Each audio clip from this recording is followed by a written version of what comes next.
ठाकरेंच्या शिवसेनेचे माजी खासदार विनायक राऊतांसह कुटुंबाच्या विरोधात गुन्हा दाखल करण्यात आलेला आहे आणि विनायक राऊत यांची सून गिरिजा राऊत यांच्या तक्रारीच्या नंतर जादूटोणा विरोधी कायद्याअंतर्गत गुन्हा दाखल करण्यात आलेला आहे। राऊत कुटुंबानं गोमूत्र प्यायला दिलं तसंच डोक्यावरचे केस कापल्याचा आरोप सून गिरिजा राऊत यांनी केलेले आहेत। या प्रकरणी पोलिसांनी एकाला अटक केल्याची सूत्रांची माहिती आहे। आज दुपारी त्याला कोर्टामध्ये हजर केलं जाईल आणि त्याच्यानंतर गिरिजा राऊत यांची पत्रकार परिषद देखील होणार आहे अशी माहिती मिळतेय। विनायक राऊतांसह कुटुंबियांवर गुन्हा दाखल झालेला आहे। मयुरेश जाधव आमचे प्रतिनिधी अधिक माहिती देतील।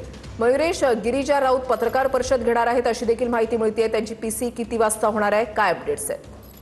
नक्कीच दृश्याले आपण जर बघितलं, माजी खासदार आणि ठाकरे गटाचे माजी खासदार आणि नेते विनायक राऊत यांच्यासह कुटुंबावर गिरिजा सून जी आहे गिरिजा राऊत तिने गंभीर स्वरूपाचे आरोप करत गुन्हा दाखल केला होता आणि या गुन्हा दाखल झाल्यानंतर पोलिसांमध्ये देखील मोठी खळबळ माजली होती आणि अखेर जो 7 जणांविरोधात जो गुन्हा दाखल होता पोलिसांनी नंतर चक्र फिरवले। आता अनेक पथक देखील रवाना झालेत आरोपीच्या शोधामध्ये। यामध्ये जो बाबा आहे भोंदू बाबा फिरोज शेख असं या भोंदू बाबाचं नाव आहे, त्याला अटक केली आहे मध्यरात्री पोलिसांनी आणि त्याला आज 12 वाजता ठाण्याच्या न्यायालयामध्ये हजर केलं जाणार आहे। आणि हजर केल्यानंतर गिरिजा राऊत आणि त्यांचे वकील जे आहेत सागर कदम हे दोघं जण मिळून पत्रकार परिषद देखील घेणार आहेत। आज दुपारी 12 वाजता त्यांना हजर केल्यानंतर 12:30च्या सुमारास ही पत्रकार परिषद देखील होणार आहे। मात्र यामध्ये जर आपण बघितलं, विनायक राऊतसह त्यांच्या कुटुंबीय आता अडचणीमध्ये सापडलेले आहेत, कारण की मानसिक छळ, मानसिक त्रास तसंच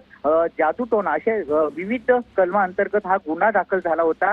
आणि गिरिजा राऊत यांनी नेहमी सांगत आलं की ते एफआयआर कॉपीमध्ये देखील लिहिलं आहे की विनायक राऊत यांच्यासह जे कुटुंबाने मला मानसिक छळ देखील केलेला आहे आणि त्यानंतर हा गुन्हा दाखल झाल्यानंतर आता पोलिसांनी देखील या गुन्ह्यानंतर अनेक चक्र फिरवले आहेत। अनेक पथक आता आरोपीच्या शोधात रवाना करण्यात आले। मात्र आज दुपारी 12 वाजता जो आरोपी आहे त्याला अटक केलेली आहे पोलिसांनी, त्याला आज 12 वाजता ठाण्याच्या कोर्टामध्ये हजर केलं जाणार आहे आणि त्यानंतर गिरिजा राऊत आणि सागर कदम हे मिळून पत्रकार परिषद घेतली जाणार आहे। खुशाली, धन्यवाद मयुरेश दिलेल्या सविस्तर माहितीसाठी।